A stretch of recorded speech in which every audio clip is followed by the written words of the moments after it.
Here's a question from Jim. On a recent #STRask, you explained why, quote, I'm offended is a meaningless ploy. What are some tactical ways to address this ploy when someone uses it against you? That's good. Well, the first question, if you say I'm offended, is what is it that offends you here? And why? And a lot depends on the nature of the question, but what are you offended about? I'm curious, what are you offended about? All right. And the second thing that comes to mind is when they say, well, you said this and I was offended. You have to ask yourself whether it was offensive or not, whether what you said was offensive, because there's a difference between giving offense and taking offense. And now people are very prone to take offense if they don't like your ideas. All right. Now, this goes broadly into the area of the critical theory and the sense of inclusion. And frankly, this is an insight I got from Peter Boghossian, who talked about it online. The atheist who is also very resistant and outspoken against a lot of this crazy indoctrination that's happening in the universities. It's why he left Portland State and resigned. And what he says is what inclusion means is that people are meant to feel comfortable just as they are in any way they want to be. So whatever they choose as an expression of their authentic self, if somebody is making them feel uncomfortable about that choice or that point of view or attitude, then they are not being included. And therefore, the one who is making them feel uncomfortable ought to be silent. So this is part of what inclusion means. This is where the whole concept of snowflakes is coming from, and trigger alerts and all this. This is going to make you feel uncomfortable if you listen to it. Then you will not feel included, and then you will not feel valued. This is the way that value system is kind of structured. So when somebody says, "I feel offended," what they may be expressing is, what you said is something I don't agree with. When you said it, I felt less than or offended because your ideology is different than mine. Therefore, I don't feel included. This is not a safe place for me to be. Why isn't it safe? Because you disagree with me. That's what it amounts to. And this is called oppression by ideology. And it is a part of the critical race theory kind of like world, if you will. Even if you don't call it CRT, it's built into all of this way of looking at things. And so it is not an active oppression. I punched the guy in the face. I told him he had to sit in the back of the room. I said, he can't be here at all. Get out of here. You must be silent.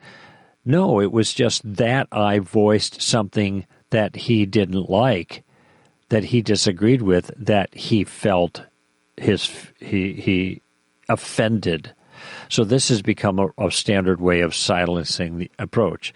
So the question then, first one is, what has it offended you? And why is that offensive? You're getting more detail, Columbo style. And then another one, why is, this is where a judgment has to be made. Depends what you hear.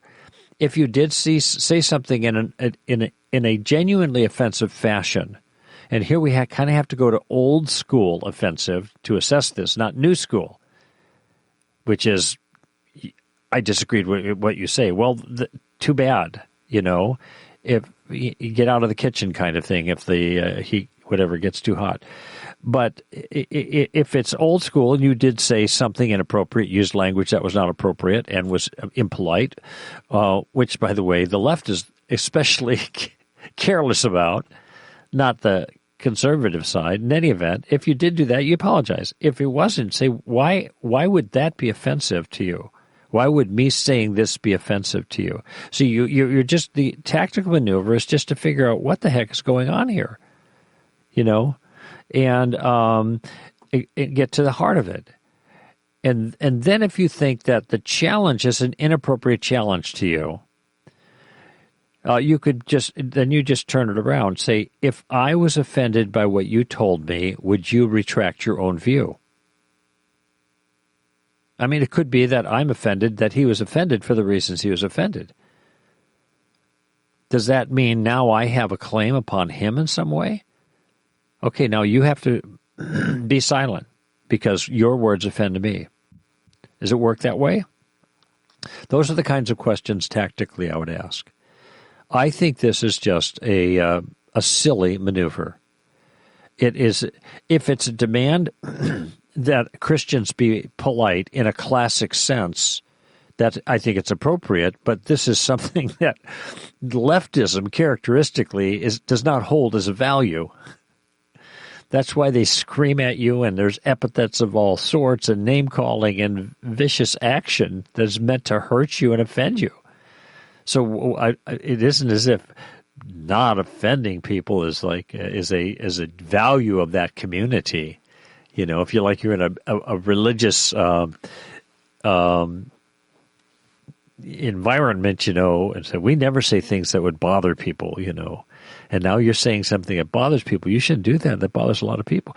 Well, that would be one thing, but this isn't their culture. They're saying but it's a way of silencing dissent by focusing on a character flaw. It's just a name-calling thing. That's what's going on. Silence dissent by identifying what you think is a character flaw. You are an offensive person. You speak offensively. Be quiet. Don't say these things. I think that's part of what's going on here. I haven't encountered this in a while, so I'm not sure what I would do or how people would respond to this. I guess I don't really have a whole lot of hope that people care about truth anymore so much. But if you were to say, if they say they're offended, are you saying that what I said was wrong, or are you just saying you don't like it? Good one. Because I don't decide what is right and what is wrong, or what is true and what is false by what I like. So is that how you decide those things? I'm just trying to figure out if it's worth having a conversation over this. Because if you can make that distinction between true and false and like and don't like, and possibly move it on to true and false, I think that's your best bet. And then maybe you could even say, let's just put our feelings aside, because obviously whenever we disagree with something, we're going to feel uncomfortable. Let's just put those feelings aside and let's look for the truth. Mm-hmm. I don't know how that would work, but I'd be curious if you try that and it works for you or it doesn't work for you. I'd love to hear about it, because I would love to have more hope that our society cares about truth. And I pray for that all the time. It's just, it's such a weird time, Greg.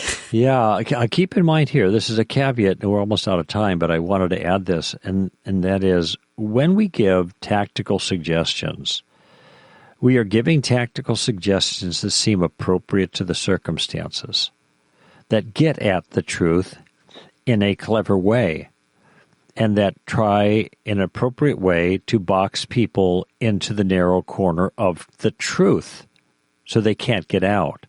That does not mean that it's going to be persuasive for them.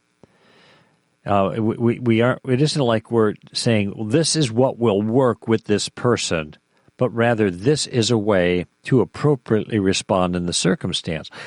And then we'll see what happens.